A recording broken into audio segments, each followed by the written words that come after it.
I'm so proud of you. Oh man. Well, guys, another Zoom Bad News podcast. This full season's going to be on Zoom since Zoom season. it's Zoom season since everyone's Quarantine. locked away except Matt and I. Hey man, out here.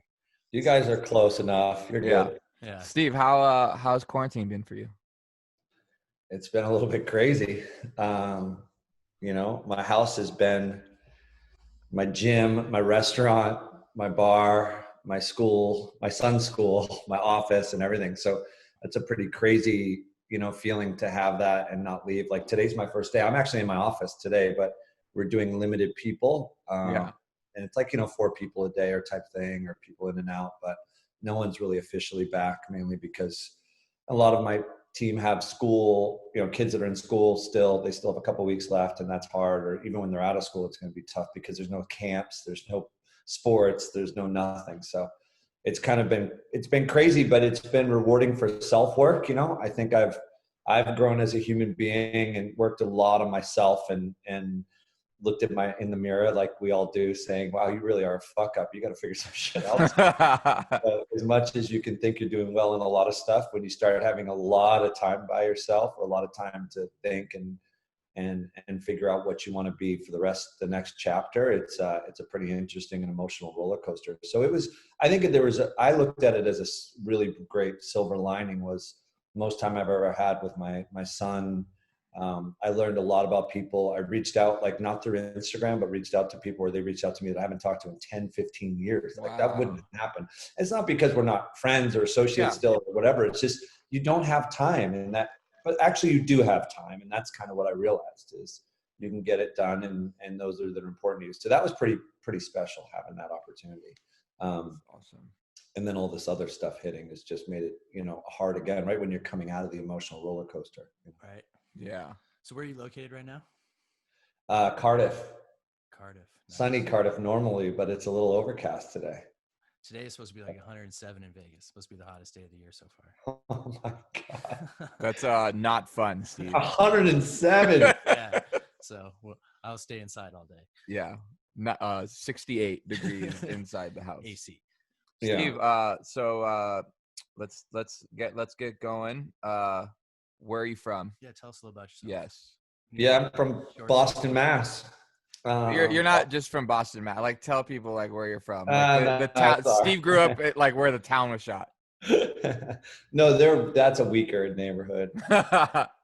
Not everybody's from Charlestown. Somebody said that to me the other day, where the town was shot. That's why I don't have that accent that they all have. Yeah. I grew up in Boston. Kind of bounced around different little towns of Boston, and areas. My parents, divorced pretty young. We're all pretty young. I'm the oldest of a total of 7, mostly boys.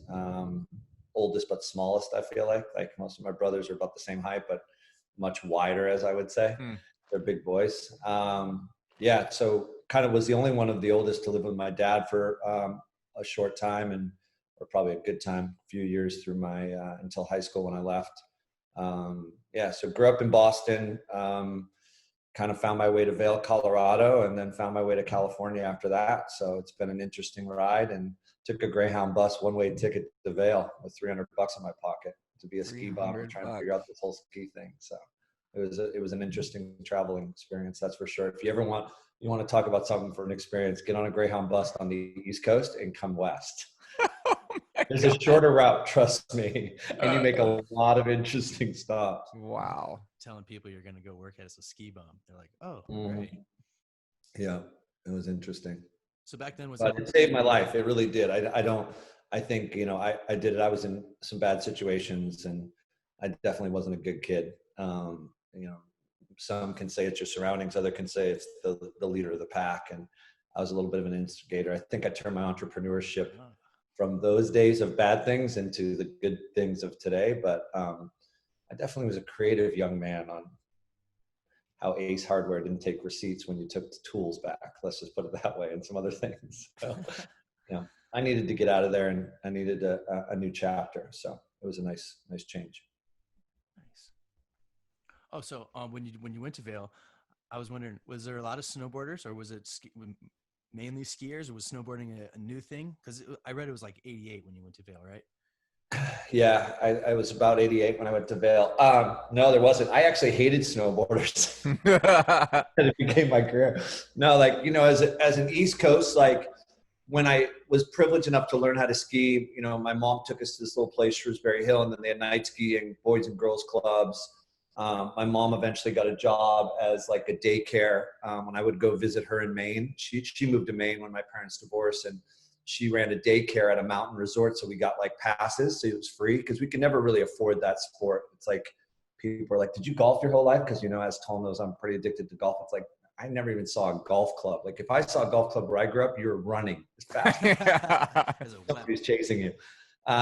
So, you know, we were privileged in that way through different organizations or different people to be able to go learn that. So when I got to Vail, it was really, really dominant skiing. For sure, Vail and Beaver Creek over other places was the spot. That's how I met all the pros eventually. Like if there was a spot, it was kind of Breckenridge, Vail, Beaver Creek, Colorado became like the hub, I guess I would say, of snowboarding. So it was definitely more than most resorts, but if you look at it as an overall, skiing was dominating in, you know, 87, 88 still.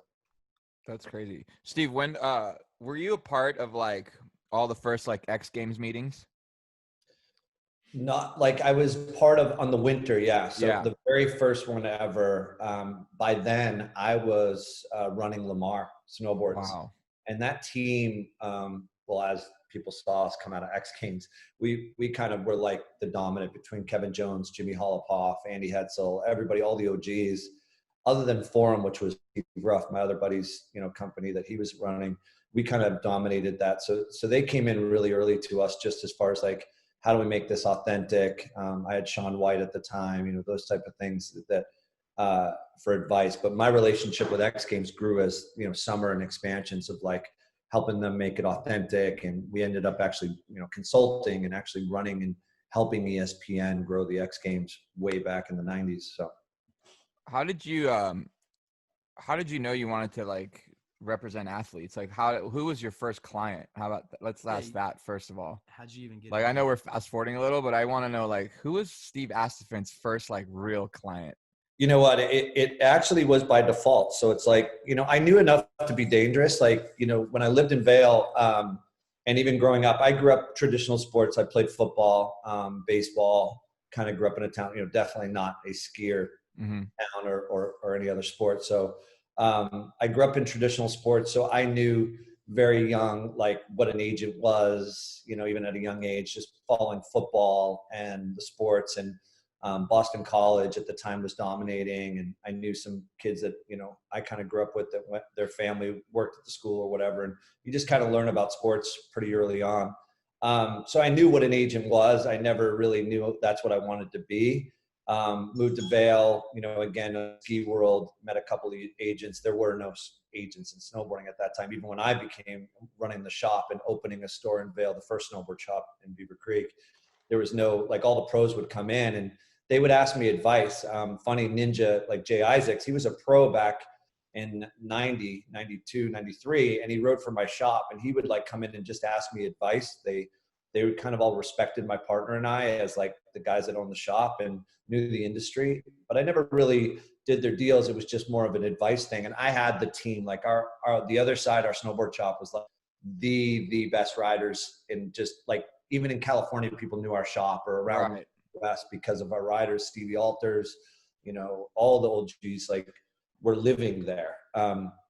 Funny enough, Ninja's an agent now. Jay Isaacs, he was Mark Morris, that sort of stuff. So full circle. But when I got the job with Lamar, when I wanted to get out of the Valley, retail was hard. I stayed there almost 7 years.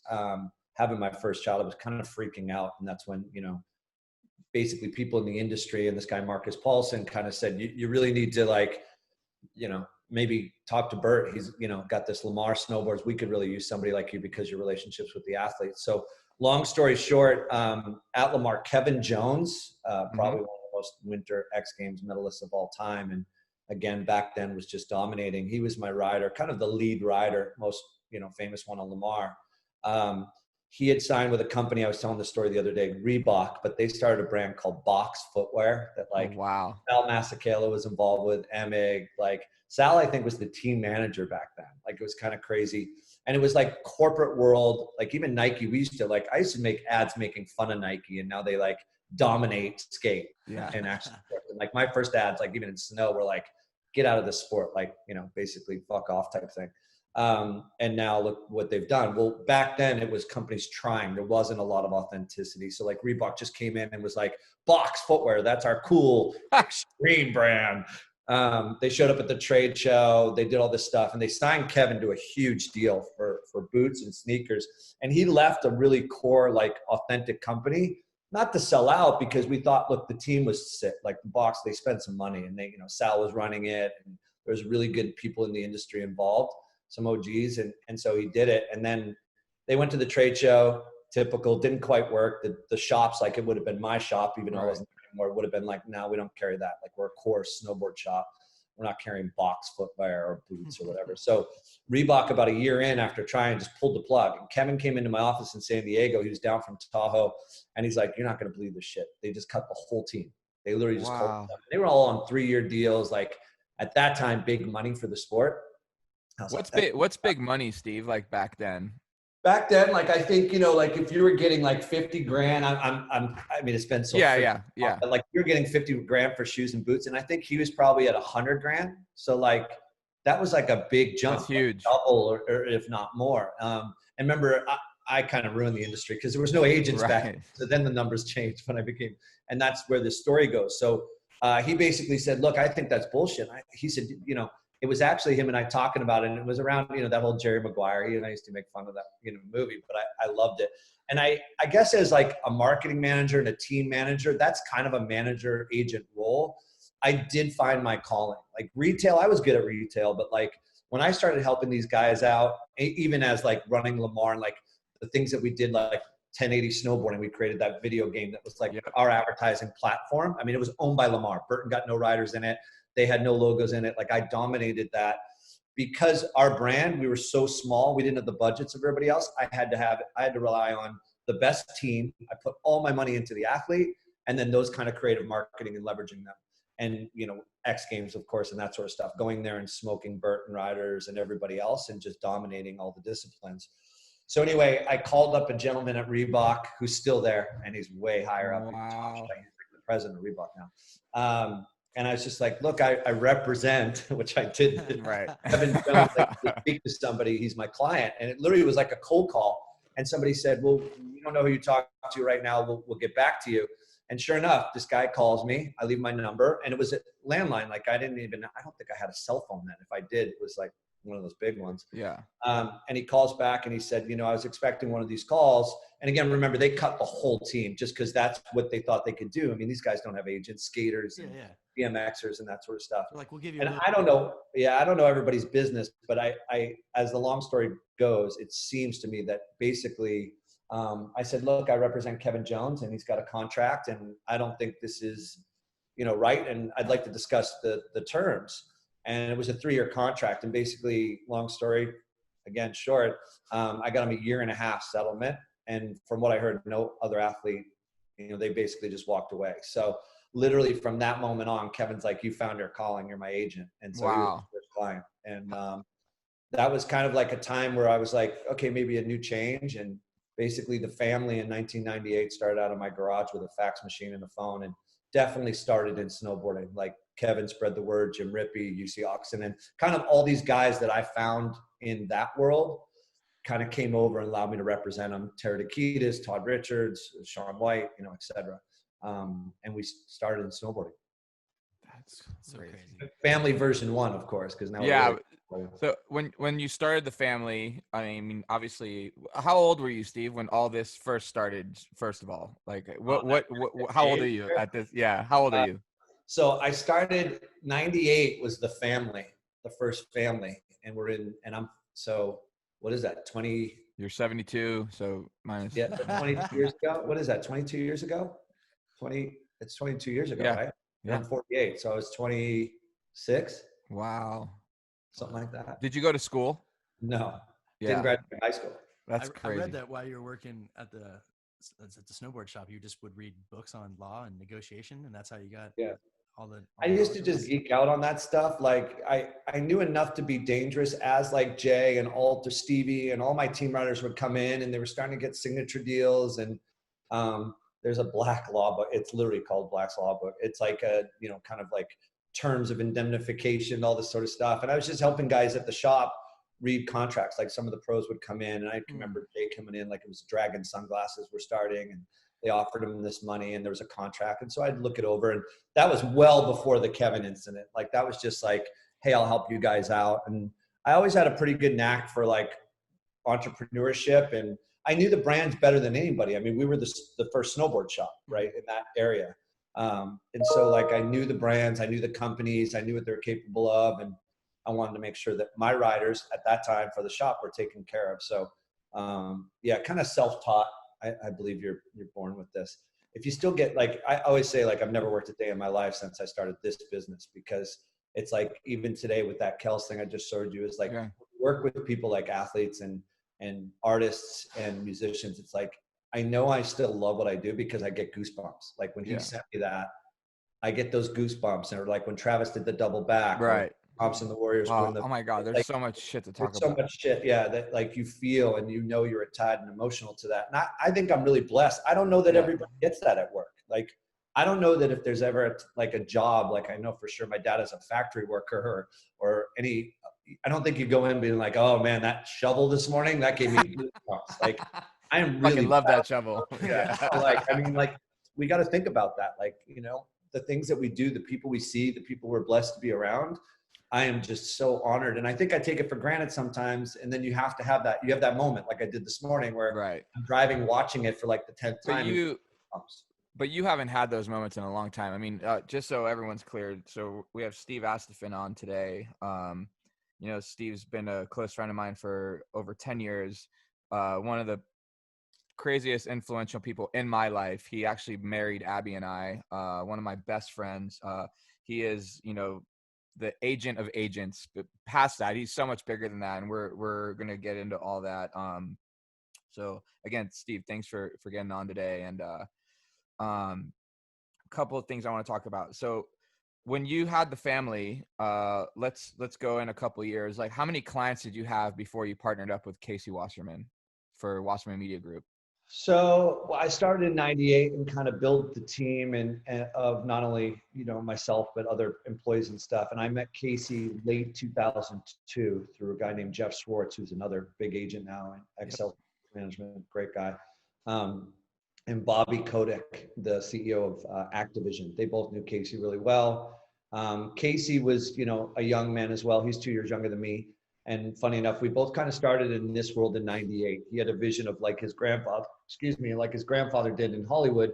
He had a vision to do that in sports, whether it be owning an arena football team, the Avengers, and seeing if that's the avenue he want. He kind of got his PhD in understanding that owning a football team is not as easy as everybody thinks. And then like a sports agency, he dreamed of having an agency like his grandfather did that was a full service sports marketing representation company.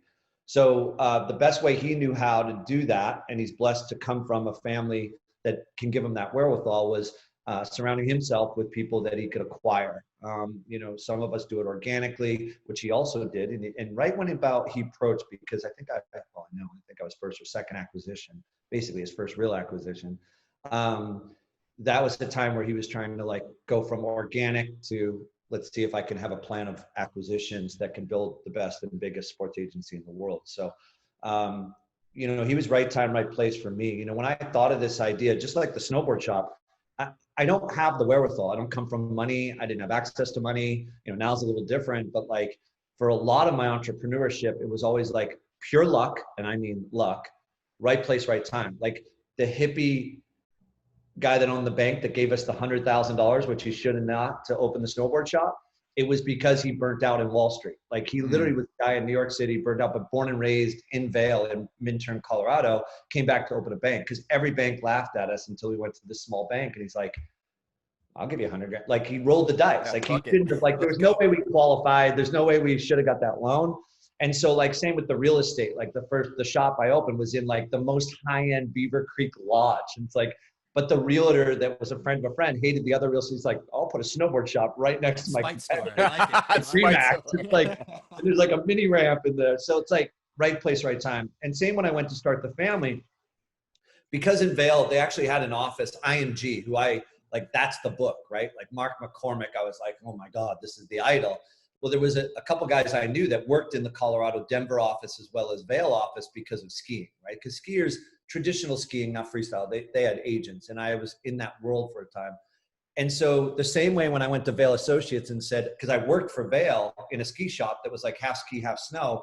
And I said, look, this is not working. Snowboarders are different. They need their own place and their own vibe.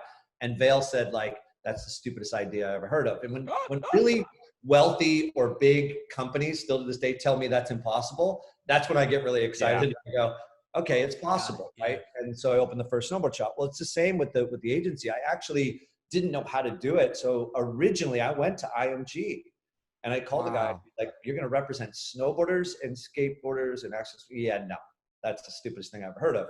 And I'm like, okay, once again, maybe I got a lane that doesn't take a lot of money, because maybe if I get in the fast lane, even if someone with money's in the middle lane, as long as I keep them in the middle lane, I'm good. And I get a head start. And so I got a head start and launched the family. And then Omnicom and IMG and everybody came running, you know, a few years later, trying to buy the company, because I truly was blessed to dominate. I mean, I think at most the X Games, summer and winter, I don't think there was a podium I didn't sweep. You know, it's different now. There's a lot of agents in action sports, even ones that work for me. And, you know, I've gone into other sports and music and stuff like that. But back then, and for quite a run, if you didn't work for me, you didn't have an athlete in action sports. I used to see people just hate on Steve just because he had. Now it's like I'm the easy one, but everybody else is the bad one. So it's nice now. But like, it was a time where I'm talking 26 of maybe 30 medals possible. I probably had it at Summer X Games. You know? Would you read that? I read there was only originally like 3 companies that were doing like sport athletes like this, and they had to either be like Olympic athletes or world champions, and no one was really taking a shot at anything that Steve was doing at the time. If I even mentioned that I was friends with Steve, people would look at like, give me that eye, like, ugh. He's like, that's like saying like, you know, like I went to Beverly Hills High. People just hated on Steve because he just had everyone, you know, and it's like, you were that powerhouse. But did a lot of people try to fuck Casey? And that was kind of like Omnicom and IMG, just to finish on that part, like, they were trying to buy 100% of my company. Right. And Casey was really, you know, he's smart, and he knew just to meet me for the first time. And I think Jeff knew enough of me to be like, you sell all your company to these companies, you're going to be done in 3 or 4 years. Like, you're going to lose your shit. Like, you're not corporate America. And at that time, Casey was really small. So he's like, literally like, I don't want to buy the whole thing. Like, partner with me. Sell me 30%, sell me 40%, sell me 50%, whatever you want to do. I had known enough too, where I come from nothing, and I never wanted my children to be on food stamps like I was. I ate in food banks with my mom. You know, we got the free lunch tickets that I used to hide because I was good enough in sports to be cool in that way, and I had the right crew. But like, you know, people made fun of kids like that, like, oh, you're poor and that sort of like, and so like, for me, I didn't want that. And so like, I had a partner, to not mention, but like, that I got introduced early on. And even in like Colorado, like, sometimes when you're around those people that really help you, they take advantage of, you know, I'm a much different businessman than I am now. And I also was much more insecure. I was very insecure. I didn't know where the money was going to come from. The family was a very small company, and I had staff now that I was responsible for, and they maybe were starting a family or whatever it may be. And you become responsible for these people. So I think people knew I was vulnerable. And so I had done original deal with a partner, not to name, it was just pure money. Right. But he got a great deal. And it was literally like, I think I was learning slowly. Like, that's kind of like this new vision is like, I have a 20-year playbook now of like, not just amazing things that we did, but also the mistakes. And now it's like, you got to use that. And I think really good entrepreneurs or good business people are okay with failing or okay with making mistakes. I used to tell Mira, it's like, God bless his soul. But I used to tell Mira, like, you were my guinea pig, because he was the biggest. Like, snowboarders were great, whatever. But Mira, I actually had Dave after Nyquist, because Dave didn't, he was like the Steve Astephen guy, because Dave was so big at the time. He actually had a lawyer agent. There was no Wow. agents back then, but he had a guy in like New York that he grew up, or somebody. And so he was kind of like, you know, I don't like, need that. Yeah. yeah, he's kind of like him and Tony Hawk. Like Tony had his Yeah. sister, but other than that, there was no like business or agents. But like Dave was Dave, so he had a guy like a lawyer that was like a football agent that he grew up with or a friend. And so like I had to prove it to Dave Mirra first, and then once I did, obviously, you know, we became best friends, and you know, he was family till the end. So you know, that type of situation when Casey did that was a real good thing. So about 2003, we made it official early. That's amazing. Oh, you know, we can jump around. I was thinking, Yeah. like, with the Dave Mirra thing, were you part of the getting him on Road Rules Real World, the host, or was that someone else? Yeah. Or was like, because that was just so like moving those athletes into those TV Oh, roles yeah, like that was that, you know, and crazy. then eventually like Bam and so many other people followed afterwards, and I thought that was so crazy to even. And Dave Mirra, I remember, like, because now there's who doesn't now, like TJ doesn't now, yeah. does, and he always like pays so much respect to Dave Mirra when he does the show still today. Yeah, I think just like I said with Lamar, you know, my special sauce early was always having that entrepreneurial marketing sales. And so like I just got lucky that that's what our industry was driven on. It wasn't driven on like traditional lawyers or, you know, back then, again, not now, the NBA players like a Clay's father, or even like, you know, the Jordan days, whatever. It's like shoe deal, floor deal, that's it. Like athletes think differently now, but they think like action sports athletes always did. Of course. We grew Okay, yeah. brands on content. I did VHS when I had a snowboard. That's how I sold snowboards. Like I would make the best snowboard video, like I call it Steak and Lobster was the first Yeah. snowboard that we did. And Steak and Lobster sold all our friggin' boards. Like that was our advertising. I didn't advertise on X Games. I didn't like buy commercials or ads. Yeah. It was like we had to use creativity. And that's how like Dave Mirra or Ryan Scheckler with his show, love it or hate it, this gave them a platform to grow their world. And that's why Dave was the richest BMXer of all time. Wow. Right? Not only did he dominate, but like he pulled in the Conagra Foods, the Dodge, the T-Mobile. He demanded a bigger number because you paid him as a BMXer this much, you paid him as an athlete this much, and then you paid him as like an iconic generational like lifestyle person. Like he was on the cover of Rolling Stone with his shirt off. That's it. That's all you need. I mean, he was a good-looking guy, right? Yeah. And so, yeah, that Real World Road Rules, that put him on a different platform, just like Ryan's TV show, right? Just like Tony Hawk Skateboarding did for Tony.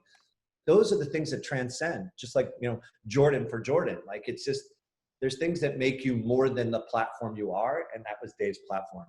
That's crazy. How did I know just because it's like my little brother or whatever, but like Ryan's show, Steve, like how much of that change? Let's talk about Ryan. When does Ryan Scheckler enter Steve Astephen's life? So that's a pretty good story too. Like, so Ryan actually approached me. That's crazy. It's so, you know, I learned really early on, you know, Sean has been very successful. I love Sean. I think, you know, personally, in a personal way, we're still close. We respect one another, but he's actually the only client I ever quit. And I quit mainly because of some things that were going on at a very young age. And, you know, when parents are really heavily involved early, you just can't fight that. Blood's thicker. Of course. Yeah, absolutely. I've learned ways now to navigate that and how I explain it. And maybe I'm blessed enough to be honest with parents more so. Not that I was never honest, but more just like, hey, if that's working for you, great. And Gretchen and Randy were doing a great job. Right. So like when I had Pastrana at 16, you know, him and Travis, Ryan and Travis were best buddies and like dominating the young kids at Gravity and X Games. And I had Travis, and Randy used to say like, that's Steve's, you know, that's Travis's agent. Steve doesn't think you're good enough. Like Randy used to play that card. He still to this day tells me like, Steve, you never wanted Ryan. It's like, no, it's not that I wanted, but I had already learned my lesson. Yeah. And by the way, Gretchen was doing a great job. Yeah. I mean, Gretchen is a very capable manager, agent at a certain level, and still is heavily involved. I mean, look at the amazing things she's done in the foundation. Gretchen's the best. So there's some parents that actually figure it out, right? I think Gretchen's amazing, and even Randy, the role he played there. So for me, it was going to be, that was my, again, remember I said you learn from your mistakes. If I had gotten in the middle of that when he was 13 and 14, that would have been an ugly situation. you know? And by the way, the agent he did have at that time, it got ugly, right? Like she ended up coming to work for me again, one of my first, Yes, but like during that time, she was not really controlling it, and it wasn't really an all in. I'm an all in. I don't just do your deals. I want to make sure that if anything happens, I'm responsible with you, and we are on the same page. We surround ourselves with smarter people, but like there's always a chief of staff in my world, in my opinion. So anyway, Ryan, I was doing the Jeremy McGrath Invitational in what now is the Home Depot Center or whatever it's called, where the that soccer field, whatever. And God, he was 15, I want to say. Maybe he was, yeah. I mean, he was young still. But he dominated at 12, like at such a young age. And so obviously we knew each other because of Travis. They were both on Sobe together back in the day. Sobe. They were, the two young kids. So they didn't drink, like they'd go to the events and they were like, had to sit over here. And I was always with Travis. I was like his chaperone. Right. So, we knew each other, and literally I was leaving the event, and Ryan, like in this, back then he was much cuter and sensitive, like, Mr. Astephen, can I have a word for you? This is a true story. He can tell you. He goes, Mr. Astephen, can I have a word for you? And basically, again, this is the mentorship of his mom and dad that they were. And Ryan's like, that's Steve Astephen. That's Steve Astephen. It's like a very humble. It's like, I know it sounds egotistical. That's Ari Gold. Like really that's Ari Gold right there. Yeah, and Ryan tells it, and so does his parents. And his parents said, like, he's like, I really want to talk to him. I'm like, I'm ready. And his dad and his mom were like, if you're ready, you go tell him. And like, that was that good parenting / management / it is time. Like, you're going to have a show. You're doing these things. It was time to be with someone that maybe could help your career. Not that other people couldn't. He chose me. He saw what I had done. He's very close with Mira and all the skateboarders, Bob and Bucky. And he saw the work. Hopefully that was a big part of it. So anyway, yeah, he approached me and I said, wow, like that had never happened to me in my career, and I was already doing pretty well. And he came up and he said, I want you to represent me. And I said, let's talk. And, the rest is history. He's my family, and he's been with me. Yeah, we've been through a lot together. That's your fucking son, dude. I don't care. And we've been through it, since then. So 15, 16, 17 years, whatever. And wow. Through television, through contests, through sad, through divorce, through alcohol, through everything. So that's crazy. You're naming all these people like, Bob and Bucky. That's, that's Burnquist. You're talking about like Burnquist and all these people. Like, you represented all these athletes. Yeah. That's just legends. Just legends. No big deal. Like I said, it was right place at right time. Right. Let's talk Pastrana. Travis Pastrana, one of the craziest people to walk the face of this earth. Couple of questions that I have, Steve, that I already know the answers to, but I feel like people out there would want to know. Travis Pastrana jumping out of a fucking airplane with no parachute. I know you know the story, and I'm sure the FBI knocked on your door. So why did he do that? I mean, you saw Point Break. He knew that was fake. He was convinced that Red Bull gave him wings, I guess. I mean, he's Travis. Like, there's, when we jumped at Long Beach, when he jumped the car, I think that gave a worldwide, like on New Year's, ESPN about his heart rate, how it didn't go up. Like, by the way, put yourself in the passenger seat. You may have your heart goes so high when you're about to jump that. Like, there is science behind this stuff. We didn't have science back then. Like, I couldn't figure out why Debbie and I were crying and shaking before he did the double back in Staples Center, but he was like, here we go. Like, yeah, he just doesn't click like us. He doesn't, his heart rate, and there is science behind this. Like, he doesn't get nervous. He doesn't have these things. And it allows him to, he always says, there's times that he was definitely crazy, but there's other times like he knew what he was capable of, providing he put the work in. And, he surrounded himself with some incredible skydivers. It is safer, I guess, technically, if you're with the type of people than you are. So it looks nuts when he jumps out without a parachute, but he's got a team that was going to, attach to him and that sort of stuff. Can something go wrong? Absolutely. He jumped a car. If he's landing that side, he's, so of course, or jumping off buildings, or the double backflip and these sort of stuff when no one's doing it. But yeah, like he just, he almost went to jail several times. By the way, that is a federal offense, when we were in Maryland and that sort of stuff. So we had to go out of the country in an undisclosed location. and still almost got in a lot of trouble because it was no longer like a city police or state. Like the the good old US of A was after this kid to find him and why he thought he could jump out of a plane with no parachute. So it was crazy. You know, he's done a lot of stuff like that to his career. Man, who would have thought it was illegal to jump out of a plane without a parachute? You'd be like, Suicide. Steve, yeah, right? Steve. Their eyes, Steve like, let's just get something straight. Steve, leading up to the double backflip, like, you know, obviously, you know, his family's super involved, and you, like, talk to me about the day of X Games of Travis. You know that you guys were going into this double backflip, change action sports history. What is that day like? Like, what's going through your head of like, fuck, this is going to be so insane? Or is that even going through your head? Yeah, no, it was always going through my head. I mean, like Kerry with the first ever backflip, Yep. You know, like a time when there was no foam pits. Right. And I had already been through injuries with him. I mean, I tell people, like, the way I've chose, right or wrong, to run my career and manage my athletes, and even people over the years that have worked for me have chosen their own path.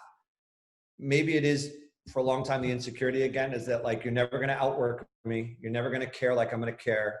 You know, where I grew up, you had your good or bad, whatever you were selling, doing, the people, they had your back. If you look at where I was brought up and how is your gang or your crew, you would do anything for them. You would fight for them. You would die for them. You do whatever. And it's like, that's the philosophy I brought into anything I did in retail and marketing and sports, whatever, is that, like, you're not going to outwork me. That's for sure. And also I'm going to do everything I can possible for you. So I think when you take it like that, loyal to a fault, they say in some areas, is that you're much more, you're invested, but your heart is in it more. So, you know, even when Kerry, I could barely breathe when he was going to do it, like almost not watch. I think, you know, his father and I were together at that time and watching, and it's like those moments, I guarantee you, like, Kerry is freaking out, and Travis, but like, I think I was definitely freaking out more. I mean, This is your family, and they're doing something that is extremely, they are so talented, but at the end of the day, there's a risk that you put into this, right? When you go to that level. And so, like, from Kerry to other athletes, but then with Travis, you know, I had some experience because remember, he also jumped into the Grand Canyon with a parachute on a motorcycle. So it's like, I've gone through this process with him, but like the double back was just something that nobody, you know, I think, again, it's still ranked either one or two, the most memorable moments all time with Staples Center. Right. It's not like not some cool stuff hasn't happened at Staples Center. It changed everything. I mean, it was the biggest moment, like Tony Hawk's 900, you know, up until that day. And I would tell you, an hour before, we weren't sure he was going to do it. Wow. And I think for the first time I saw him hesitating whether he should do it or not. And that made me more nervous. And how many times? Like, I was tearful. I was shaking. His mom was stressing me out. His dad was always cool. His dad just walked around with his shirt unbuttoned, and, you know, that's just Robert. But, you know, it was definitely one of those moments. I remember Malcolm. I remember the industry, just like with Kerry, the whole industry, skate, snowboarding. I can remember TJ, Mira, everybody at Gravity, when Kerry was going to go do this backflip, it wasn't a moment for motocross. It was a moment for the whole action sports. industry, yeah, right? Absolutely. And and even beyond that, like, you know, athletes that now we know, like a Ricky Fowler, who, you know, grew up watching this stuff. Like, those moments are moments you never forget. So, you know, being part of Travis's family, it was extremely stressful. But then when he landed it, that was it. Right? It's like that moment that you share probably more than the crowd and Tony screaming, Hawk, and all the athletes. The feeling that I emotionally got was just, it was overwhelmed. And it's like, it's hard to explain. Like, I know you've got it probably when you married your beautiful wife, like, you tingle and you just, it takes over your body. And so for me, it was the most incredible thing still. Like, I mean, top 5 of my life. I mean, for sure. Having a child, like, it's the same feeling. How many times did Travis land a double backflip before doing it at Staples Center? Zero. Wow. And Zero. We came close to the foam, you know, but now fast forward from Kerry, when there wasn't really that in moto. It wasn't BMX, but not in moto. Travis did have some stuff built where we could do it. And, you know, he felt like he went to the wheels a couple times, but that was, I think, his thing, is that, like, you can't practice this to dirt. This one time, right? Now it's crazy they do this like it's like, you know, walking. But there was no way to really tell. And even when you do it into a foam or a bag or whatever, you're not really landing the same way. You're not pitched, you're not the speed, the rotation, you know you're gonna land safely. So there's all those things that go into something like that. Like, don't over rotate too fast, don't under rotate. Even in a single backflip, there's a bailout point, there's certain things, from what I'm told anyway, but in a double, because of the rotation and how big the bike is and how strong the bike is, it's just a different, there's not really a bailout when you commit. Like, and how high he had to go. Now they figured it out a little bit different. Like, if you, I mean, you watch it, it's like he was almost into the rafters. Like, he had to really make sure that he was high and the force coming down. It was incredible. Was it, when this all started, Steve, like Kerry days, which we're talking about Kerry Hart now, fucking legend, one of my dearest friends, older brothers, obviously one of Steve's biggest clients in the beginning when he was just starting. Like, when this all started, what were sponsors like for people like a Kerry Hart, right? Like the Metal Militia guys, like all those guys, like what did sponsorships look like? What, because you got like your Supercross guys, you know, like, which is like the McGraths of the world, like that's, people look at that as like, you know, NASCAR. But what does like action sports look like sponsorship wise? Back then or now? Back then. I know now you changed. Another thing you changed the game for. It was like, you know, like, well, there's endemic and non-endemic. I mean, corporately, again, there was the Metal Militia, and there was this and that. And Travis back then was doing both. So he had the day job of like having to be the serious athlete, supercross, motocross athlete, which he was extremely talented, like as an amateur. Like his first X Games, he jumped in the Bay. He was also leading, I think at that time he would have been tied for the motocross outdoor championship, which is a much more serious, like Roger DaCosta, the legend boss of him at that time, hated freestyle motocross and X Games, hated it. Kerry started as a privateer, but like he was 3 digits, as we say. He never really made it as a supercross racer. Got it. But then again, found his niche. And like for me, Kerry was a really good looking guy with tattoos. Like Dave, like Ryan could transcend his sport. Metal Militia, Deegan, they had their niche, very endemic, and there was going to be certain brands. Kerry could literally go work with T-Mobile and the CMO fall in love with him. And then he could go work with the chorus of endemic brands, like back then a Billabong Hurley, a Fox, a Flesh Gear. He was part of the whole, like, you know, Huntington, like the Club Rubber. So he could sit, again, in the most core of core, and everybody loved him. And then all the skaters and BMXers and snowboarders knew him before they knew the other guys. He crossed over the most. I mean, he was a gorgeous man back then. And he just, you know, he was easy for us, right? Like I could market him to corporate America. So the sponsorship was really strong. So he made his money endemically, sure, but he made the most money was all the corporate, the years we had of those runs together, corporate America, you know, the T-Mobiles of the world, the Butterfingers, the drink deals, all these different things. And then I was able to, because he transcended the industry, he was able to take his endemic deals to a much higher level because they got value in that to grow the sport. You know, remember back then, like where now it's like, it's music, hip hop artists, like your friends and now my clients, that sort of stuff are doing it. But like in the early 90s, like from 98 to 2000, let's call it 3, even 97 to 2003, skate action sports that was it.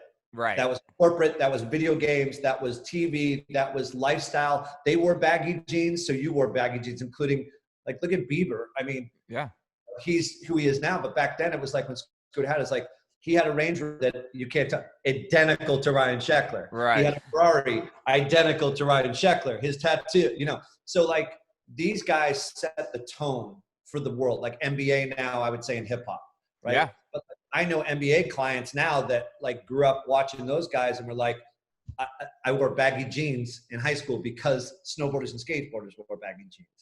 And then when they changed the style. So again, they were like Kerry Hart in his world. These guys were superstars, you know, and they were transcending. Like now you have like your boy, your brother and all those guys running Hollywood, you know, in the bars. But back then, these were the guys with that, you know, right. Kerry, even Travis, he never drank until he was like 20 something, but like parties we threw in LA at like Key Club and on tops of roofs and everything else. Like I had Pussycat Dolls in Pink performing for one of my parties. And I didn't, it was like, that's the pull we had back then. Carmen Electra, like, yeah, fuck yeah, I'll do it, you know? So How does how many clients would you say, Steve, like that were just under your watch, right? Like obviously at this, like let's fast forward. Wasserman Media Group is massive now. yeah. Because I used to see you stress out, right? Like you never like have a conversation with people with even looking them in the eye because you're so busy on your. So many people were hitting you up. Like how many clients does Steve Astephen oversee? I know you represented a lot, and we could talk about that. But like how many clients were like Steve Astephen is like? I don't think it's like even a year ago when I decided to relaunch this, I don't like, I think in the heat of it, like you said, there was a lack of balance. I think that was insecurity. So like for me, even as I hired other employees to represent, like I just had that thing of like, I'm going to be the best. You're not going to outwork me. And whatever that means, that's just the reality. So I always had the most clients for sure. Right. And I was fine with that. Like I felt like in my eyes, truly, I could represent even conflicts like Dave and Ryan, right? Best friends, roommates, Miracle Boy and Nyquist, and then hated each other. And I made it through their whole career together because I was able to balance them both. And I was able, Bucky and Bob, like even as competitors, I don't know other agents that even to this day can do that. Like that's a hard thing to do because you have to church and state separate. You have to do this, you have to do that. Like I struggled. Supercross a little different. I always had a guy until now, like having Kenny and Adam. But Right. again, they're like Miracle Boy and Nyquist, but someday that might not be it. And I have to make sure I can balance that. So, you know, at one point, I mean, I think I had probably 15, 16, just myself, maybe even more, but probably responsible at one point for 60 plus. Mainly because I was mentoring the first agents. Like I brought in people to like Blair Marlin, who now is dominating as a surf agent. Love Blair. When he started, like he knew I had to manage him and his client Dane for the first couple of years.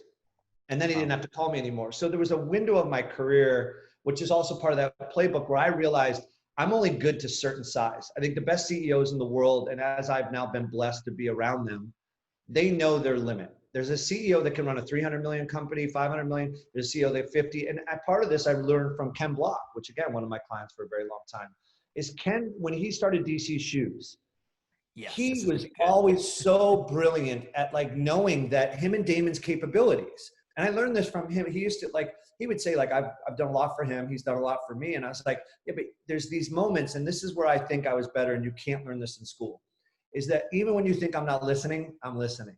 And if you learn from those things, good or bad, you can use them at some point in your life. And I can remember 50 moments since young age all the way through where I've used that in business to my advantage. Negotiation, to get something out of something, a hospital visit, whatever it may be.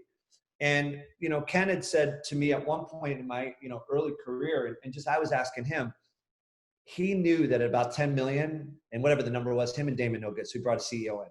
And then he, by the way, when he fired that CEO, not because he wasn't a good CEO, but because he knew now he needed this guy. And then he knew Nick Adcock had the experience of Reebok and all these other businesses that he could bring his company to 300 million. There's a different CEO.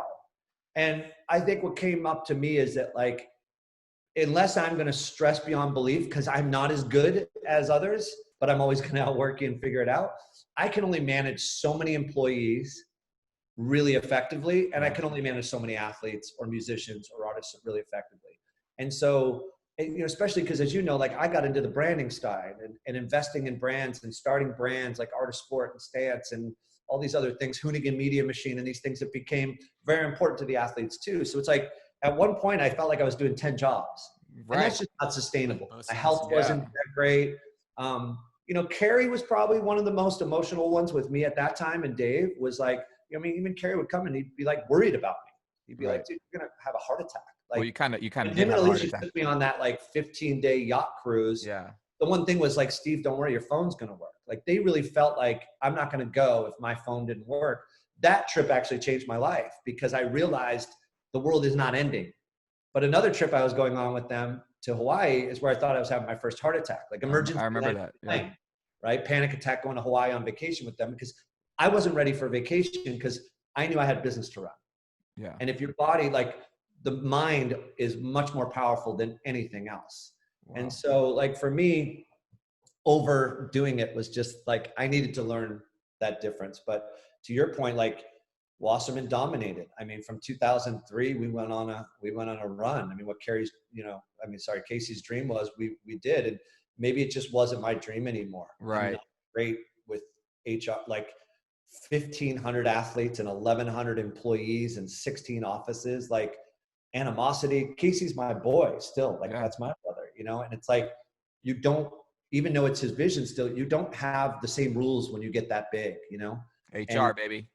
Well, it's not just that. It's like, you know, Casey and I would invest in Stance together. Casey and I were boys. Eventually, when you get big people who were much smarter than me, like I can name a couple of women in the company and men in the company that I was like, I would renegotiate my deal as a partner so that we could get them, or how that deal would work. And like, I think animosity was setting in too. Got it. Right? Yeah. Like, you know, it's like, why does Steve get to own these companies and have a day job and do this and do that? And it was like, well, if you put Steve in a box as an entrepreneur, like Casey was right and predicted it. If I had done IMG, no chance. Casey gave me the flexibility. 17 years I made. Yeah. That's the longest any entrepreneur has made it inside of Wasserman, or a lot of them. Even all the acquisitions. We've done so many acquisitions, 20, I mean, so many. Those founders are not at Wasserman anymore. Right. Even David Brooks, even the companies I bought, the ones that I did and purchased over the years, Bobby Nichols' business, he's not there. His staff is there. But like, it's just a different kind of, if you're an entrepreneur, it's hard when you get a certain size. It was the heyday 2003 to 2009, 10, but we were a small agency. We were like what the family is now in a lot of ways. Like, we weren't IMG, and now Wasserman is the largest. It is, you know, let's not go revenue-wise, but the largest sport representation company in the world now, pure that. If you take away all the other stuff IMGCA does and everything, what Casey focuses on, we grew the biggest sports agency, and that's what he wanted. And that's what he dreamed, and that's what he wants. Right. And that's just not necessarily for everybody. Right. Does that, were people like CAA and William Morris, all that, like, I guess like jealous of like what you guys built, Steve? Like, were people trying to fuck you behind your back all the time to get your athletes, and like, hey, like CAA is such a bigger name, William Morris, those are like, that's like, you know, that's like brand names, right? They were a bigger name. Yeah. But I'm just saying, like, were they going after guys, you know, like, yeah, for sure. I think, like, look, here's the thing. I'll even go back to the family to focus on that. Like in 98, when I started, I knew I had to go fast and hard. I don't even know if it was the smartest decision back then to get so many guys, right, and girls. But I knew that I had to, because once I made it official, right, we call it like proof of concept now, right? Like launching a luggage brand, or launching a clothing brand, or a new art collaboration. It's like, well, let's proof of concept first. My proof of concept, I was like, if I prove the concept, just like Vail Associates, you know, back to that story. When I pitched Vail that, they said it was the stupidest idea in the world. Well, guess what you do in Vail, in the Valley? If you're in the resort as another retailer, you pay them a tax of your revenue, even if, because it's Vail Associates. So you pay a number to them back then. And so they could see how I was doing. What do you think opened in the same place I pitched them a ski basket?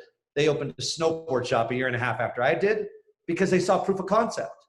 They saw it was working. It was called whatever it was, I don't know, Image. I don't even remember. I don't even care. I hated them. So I knew that. So now let's fast forward, even for your listeners to learn about this. Okay, there's my first mistake. I didn't dominate enough, fast enough, or whatever, and I still survived. But like, they took my idea, waited me to prove concept. I was the first, and then ripped me off. So when I took that learning into the family, I was going to make sure that if IMG, because at the time they were the only ones I was worried about, maybe Octagon, I'm not going to let them, they might get in the middle lane, they might get in the slow lane, but they are not getting past the fast lane. Well, the only way, because money rules, right? That's just a fact, was I had to get so far ahead and exclusive, and also prove how good I was, and you're not going to outwork me, so that when they came in the industry, they stay in the middle lane and the slow lane. And I can tell you, I acquired at Wasserman the second largest action sports agency. I had one client that had their whole revenue of their whole company. IMG has never sniffed Wasserman in action sports, and never will, frankly. Yeah. I don't think. Whether I leave or not, the women and men I left behind there are going to dominate. And wow. they're gonna Travis and Blair and Cersei, everybody's gonna do great. But like, and I take a lot of pride in this. When I say there's competitors, CAA, William Morris, IMG, Octagon, Excel, Wasserman in mainstream sports, you can argue every year who's more powerful, right? And who's bigger, who's better, whatever. Since 1998, no one has ever come even close. I'm talking maybe 10% of the revenue. Not like 50-50. No one has built an action sports business the size we did. Not even. From revenue to numbers, you can tick all the boxes. Yeah. And that's something we take a lot of pride in. And not saying that's good or bad, like not saying that's what I'm going for now, because it's not. Right. But at Wasserman, that was the goal. I was never going to let IMG, Octagon, even though Casey, like we became them, it was never going to happen. And to this day, it's just not going to happen. Did everything change, Steve, when energy drinks became involved?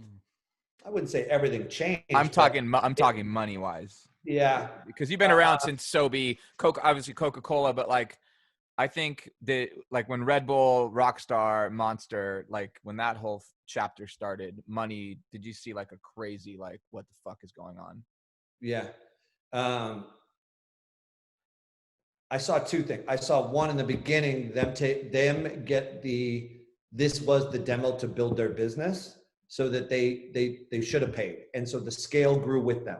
So I remember Scott came to X Games and said, look, I'll give you X amount of dollars in cash for Monster, put a Mira for Mira's helmet.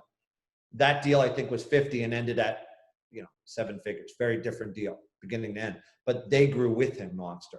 Red Bulls, the deals all changed.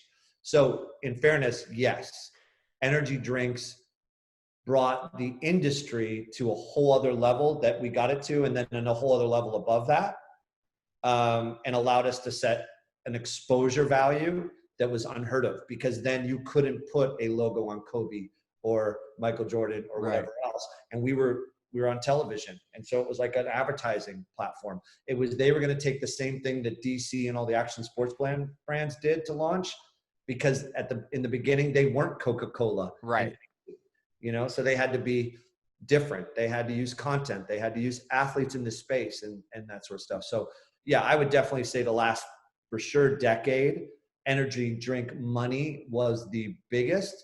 I would say now, not necessarily, because depending on the athlete, there's, for Roxanne, even if it's 7 figures, it's not his biggest deal, Right. And another question with that is like, you being you, because one of your talents is something I have too, is like, we just become friends with everyone, and everyone loves us. And I think you're someone that's always trying to look for the best, even for the company. How does that does that fuck with things, Steve? Like, cause you're probably friends with the 3 guys at those 3 companies at the same level of like Rockstar, Monster, and Red Bull. Like, how do you choose? Like, because those 3 companies are coming. Let's just use Ken Roxon as an example. Those 3 companies are coming after Ken, like, and they're all coming at the same money. Are you just looking at what's a better fit? Yeah. So like Monster came after Kenny 5 years ago in a much bigger way, and we stayed with Red Bull because of Kenny, right? Who he was from an athletic. Like Ken Block's perfect for Monster. Ken Roxon's perfect for Red Bull. Right? I can't think of a better guy, and that's why the highest paid of all time. Right. Block, right? Like you think of Monster, you think of Ken Block. You think of Ken Block, you think of Monster. So I think there's 2 things to answer your question. One, yes, I'm friends with them. I also believe that love or hate, like there are groups, but like I do, over the years, I've built real friendships with these brands. Yeah. Right. And I think if anything, yeah, they know, I think I've brought a value for both. And I think when I walk away, it's never been at the end of the year that like, oh, Steve, you got me good on that deal. That did not deliver. If I'm giving you value, what do you care if you pay? Like, I remember even Bruce and Andy, when they came to me late. So they had an agent, again, now let's fast forward. I wasn't really in surf. Right. So there was surf agents. After I started in action sports, other guys came along and said, oh, that's my niche, surfing. Kelly Slater, Andy Irons, Bruce Irons. So I think their deal was $1 when they came to, I'm not going to use loose numbers, but they had a $1 deal with Red Bull. It wasn't like I doubled it. It was 5 times. Right. That's because Red Bull, when they knew they signed with me, Red Bull already knew like, okay, we know what he's going to do. Mainly because that other person that was representing them didn't have the leverage I have or the education of the deals I've done. When I did an Oakley deal for Bruce way back in the day, Sean White's agent at the time made a comment to me going, I don't need to know numbers, but I got to assume I got to go in and renegotiate. Yeah. My job always was to raise the bar and prove the return on investment for both company and brand and athlete. And again, I think that's my approach of the value, is that I'm just as much a marketing brand guy and launching brands and think that way as I am an athlete representative. And if you have that balance and are capable of doing both now in the NBA, in all sports, there's a better value to the sponsor, the person paying. Yeah. And I like to think I've, Ken Block, I used to negotiate against him. I had some of the biggest deals at DC. He becomes an athlete. Who does he says, I want you to represent me. I had to have done something right during that time, right? Yeah. That's like a good case study, proof of concept, right? Right. Like, back in the day when I was the only one, Kerry Hart's like, oh, fuck it, I'll take, this guy's got money. Mira's the only one that challenged me. Everybody else just signed. They're like, this is the guy, this is the action sports agent. So, that's kind of something that, for me is brought value, but like, there's a balance. I've always said, if you walk away and the company is too excited or I'm too excited or the athlete, that's probably not a great deal. Right. I think Kerry and I, and part of this is him too. And he taught me this in a young age, we would leave and go back. When we took the money at Hurley, Fox was like, okay, we get it, but they're a competitor. And then when the Hurley thing didn't work out down the road and things fell apart, he went back to Fox. Yeah. That's because we left the right way. Yeah. We didn't Mira did this and all of those guys. So I think that shows that reputation. If you burn a bridge, you better burn it all the way down. Yeah. It's loyalty, right? Like you look at someone like Ryan, who you've gotten Ryan amazing deals, and he's not like one of those guys where he's got 1,000 stickers on his board. You've done a very good job at keeping him like such a clean figured kid. But like you and Ryan have been so loyal to Etnies, where I'm sure you could have went to Adidas tomorrow and Ryan could have been the new face of Adidas. You know what I mean? Like, because I get questions. For 2 years. Yeah, but I get questions all the time. Like, why is Ryan on Etnies still? He could be, and I'm like, man, it's just him and Steve are so loyal to this company. They've been with his pair, right? That's his name, or I don't know the owner, but it's like it's loyalty. Ryan is Etnies. If Ryan left Etnies tomorrow, I think Etnies would be over. Yeah. Well, I think we look through COVID now. Think about Oakley. He is the longest standing athlete with Oakley. I think it's 25 years. Wow. I can also tell you, he's not just sunglasses, right? He's kind of like it's full head to toe. Ankle, clothing, activewear, golf. He's in golf magazines with them, whatever. Here we are in COVID. I can tell you without breaching confidentiality, there's a lot of brands having to discount, use force majeure, not pay athletes, whatever. It's pretty cool seeing that loyalty now, right? Right. No. Yeah, you're fucking right. Etnies Absolutely. is paying him. Oakley's paying him, Yeah. There's going to be some things, but like if Oakley has to make decisions, they've already made those with certain athletes, but they're not making those right now with certain athletes, right? And I think that loyalty of 25 years is going to pay off. There was a time Ryan could have done something in the shoe category and sold out, but look what Etnies now, maybe when he's not, like it would be, there's some things I could do with Ryan because of mass or whatever, but like now Ryan kind of is in that point of his career where it's like, I'm getting taken care of still by a legitimate core skate company that is hurting during these times. So I'm going to help them and do whatever I can. So yeah, the loyalty thing is, knock on wood, is usually been a win-win situation. Etnies also allowed us the flexibility where other shoe brands wouldn't have, of not taking up as much of his time. You got to think about it. There was a time during Ryan, he was getting $1 million a day for a commercial. One shoot, $1 million. You can't. In comes Axe body spray, Steve. Right. In comes Proactive. Yeah. Cream. These are 7-figure one-day jobs. Wow. You're not going to get that as a core skateboarder, but Etnies was that legitimate core skateboard brand, right? So it was balanced, and he could go back to that after the TV world was done and the mass was done, and have a really supportive partner. If we had sold out to Reebok, Nike, Adidas, not at that time it would have been. Yeah, no, I get it. Yep. Adidas and Nike are the most legitimate skate brands now. But back then, if we had done that, I don't know that through his whole career they would have stayed. I think they would have had a great run with him, Adidas or a Reebok or a Puma, because that was actually the example. When I brought Travis to Puma, they were looking at Scheckler. And I know, look at that. That lasted with even Travis Pastrana, and the deal was huge. But once they finished that campaign, over. Go find him a shoe sponsor. Wow. And that's why he, from then on, stayed with DC and never left, even when he was offered deals. Those are much different. I'm going through it with Sister right now, with Kalia. It's like we could jump ship, but they're going to stay with you for 10 years, good or bad. But you've also changed her life. This Kalia Munez, aka sister, like you've changed her life. Like she never had the right representation, I don't think. And then I remember when you came into her life, you know, all of a sudden she was always on Roxy, but now she is the face of Roxy. You know what I mean? She is surf. Like you think of surfing for women, I think of her. And I think it's because the deals you brought to the table, you also made sure that it wasn't just a fucking photo shoot. It wasn't just an ad. It's like, you know, she always had the capability. I just don't know Yeah. if she had somebody that cared about or understood her value. She is a special, like the Yes, Bare she is. Minerals, Bare Best. Essentials, Michelob Ultra, the P-Vol, the Active. And I think what again, Mastercraft boats. like when you go into the mainstream world of agents and you're Kalia, they only think she can sit in a surf vertical. When I did her Adidas deal, I pulled from 4 different budgets. Right. She's an activist. She's a woman of a modeling type career. She's a strong woman. She's a fitness. She's a surfer, and she speaks for a lifestyle like that New York Artist Cross. So that's 4 different divisions at Adidas. Right. So you say as a surfer, she's worth this. I agree. That's $2. But then I want 3 from here, 4 Right. from here, because I know what you pay fitness. I know what you Yeah. pay models.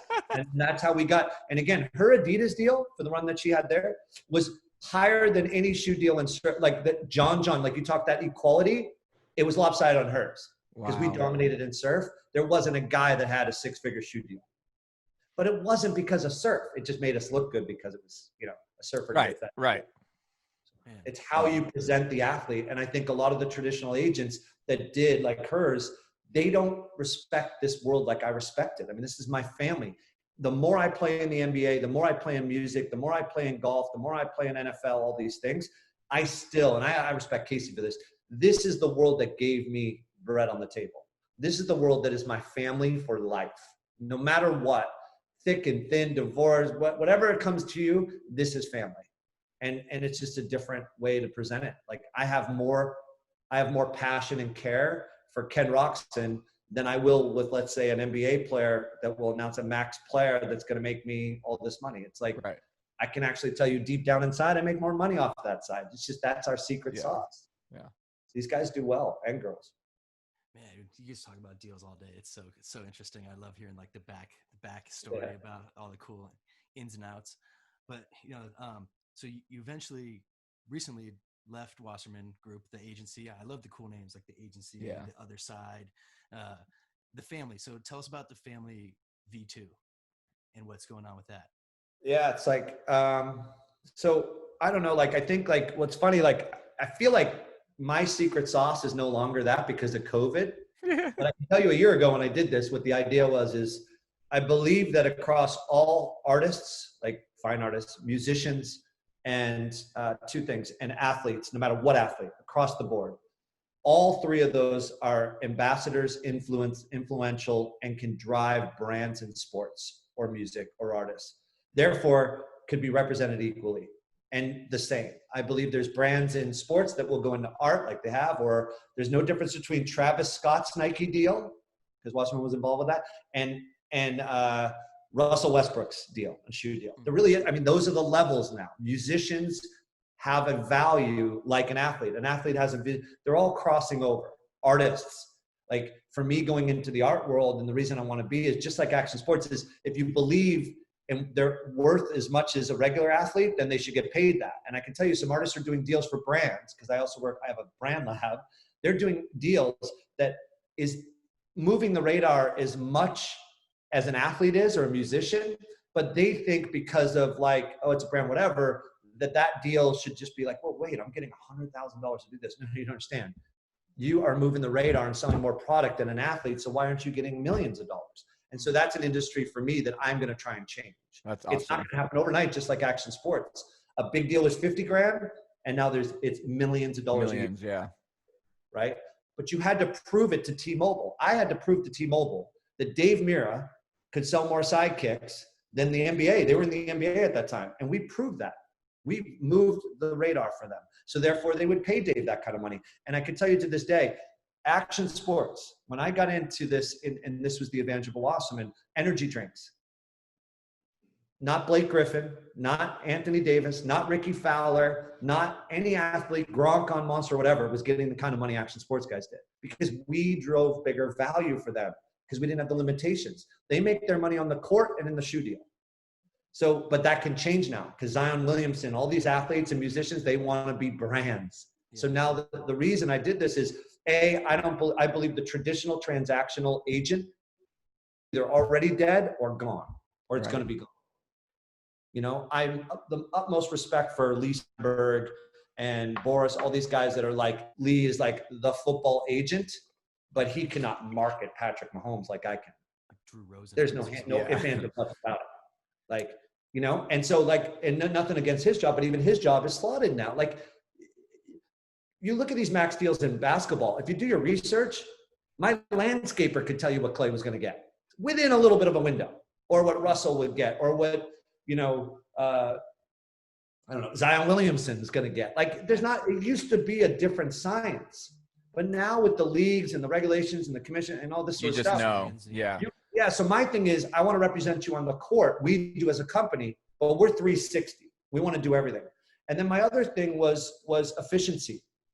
I don't need fancy 26 offices. Well, now everybody's figuring that out in COVID. Right. My plan was 3 offices, and I felt 10 years, I got another good 10 years in me, I could get to the same EBITDA, right? Let's not talk about gross revenue that is all fake and, you know, you're big, but you're not making money. I could get to an EBITDA that would compare to the biggest in the world. With 100 employees, like an IMG or CA, I could do it with 100 employees in 3 offices. Wow. Right? Right now, the guy that I have in the NBA, he's in New York. We don't need an office. I learned over the last 20 years that, like, even in Carlsbad, like the rents you pay in New York, $1 million a year, you know how hard that's an ego, because everybody says you have to. Yeah. Prior to COVID, now if we want to talk about silver lining, which I hate that there's a silver lining, but that's the silver lining, is everybody's realizing you don't need that. Wow. It used to be a pressure thing. In LA, we had to, as Wasserman Casey would get this pressure of like, we got someplace our athletes got to come in and know that we're as badass as CAA and we're as badass as IMG. Fuck that. How about I just make you more money and I build brands around you and I service you better and I do all these things better than anybody? Do you really care what my office looks like? And so like my thing was, it's just entrepreneurship. Every athlete wants to be a brand. Transactional agents, I think, is a dead business. And across the board in music, I think you can do everything except legal in music. I don't understand why these guys and girls in music for all these years, it's the Wild Wild West, are giving up so much. Right. By the way, you can give up that, but what if one person was controlling and delivering that service that you don't have to sub out anymore? Well, the efficiency of that is going to put more money in the musician's pocket. My belief is there's no reason why we can't, without conflict of interest, because we do in sport, be agent, manager, marketing, and everything, just not legal in music. That should be a sub out thing. Yeah. Sports, we do it all. 360, from legal to everything. The only thing I don't do in sports, which is opposite, is your finances. Right. I want church and state separate there. You should have a financial, that's an expert, right? Yeah. But I'll oversee that person. That's like the chief of staff role. Well, you can't do that for 1,500 or 2,000 or 3,000 or 1,000 athletes. So for me, it's going to be very elite. That's awesome. You know, in the NBA, 6, not 33. And I feel like with the right team, we can over-service that. Golf, action sports. I mean, everybody's like, oh, he's gonna go nuts. It's like, no, we're like the smallest, I think. I think it's funny, I was so powerful. I think there's like 3 agencies that are much larger than us. Now, they don't have Ken and Adam, Scheckler and Zion. Like, again, for me, it's the elite in that world. Right. Yeah. Yeah, that's awesome. Last question, Steve, and then Matt asks a question like a small question right after that. What does success mean to you? Oh man, what does success mean to me now? Sure. I mean, success now will be that I can truly mentor people and hopefully use the white privilege that I am, and we should all admit that we are privileged as white people, to try and help, which is what we should talk about too, is that like our world is in a bad place right now. Absolutely. And you know, I left Boston thinking and growing up in a place where I saw race issues. I saw like more than like, you know, North County, San Diego, right? Like my son, like I'm struggling on how to balance right now for him. Like, he grew up in a white privilege, like back to that, like I didn't want him to have food stamps. I thought that was the right thing. I didn't want him to do this and this, but now he has a real hard understanding. And again, I'm going to educate him and I'm going to teach him, and he's making signs, but like success to me now would be that we reach equality.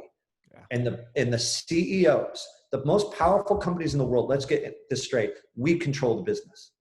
We control the narrative. And so if CEOs, if coaches, if athletes of white privilege, we are going to make the difference. We just are. And we can control the narrative. You know, these brands like Nike and Adidas and Amazon and Facebook, we control the economy. Right. They control the economy.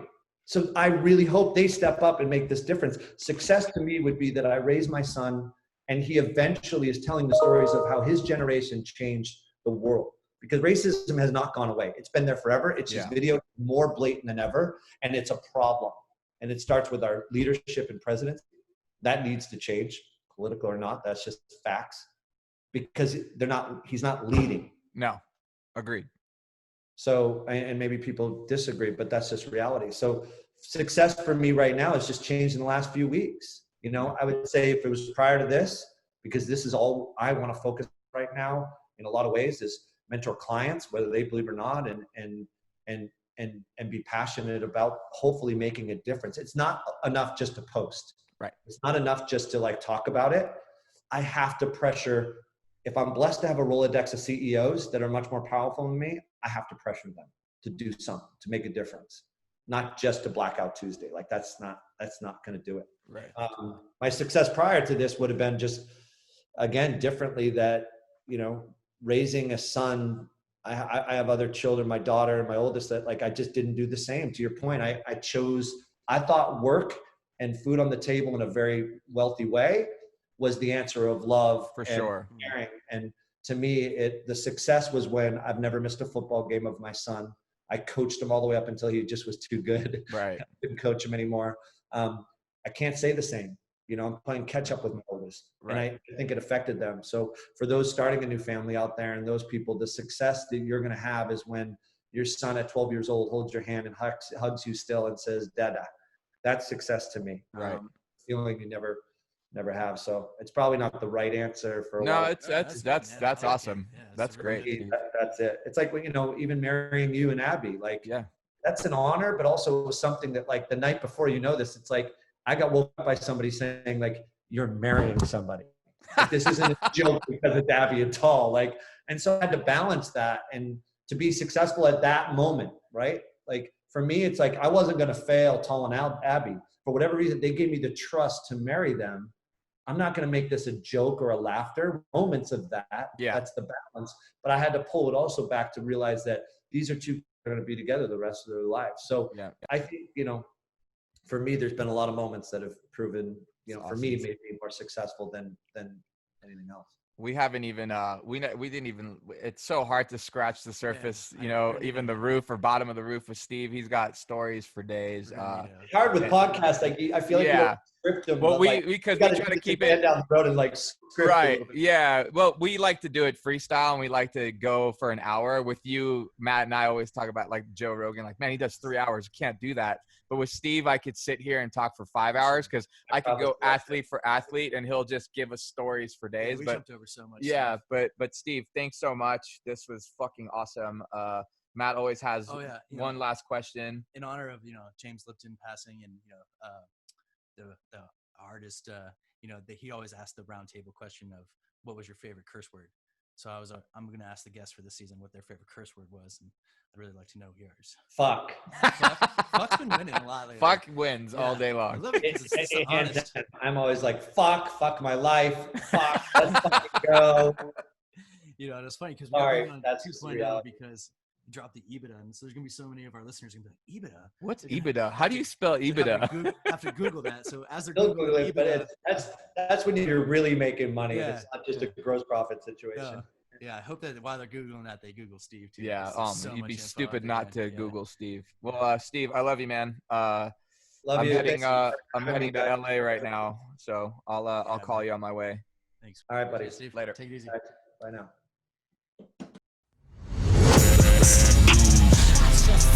Bad news.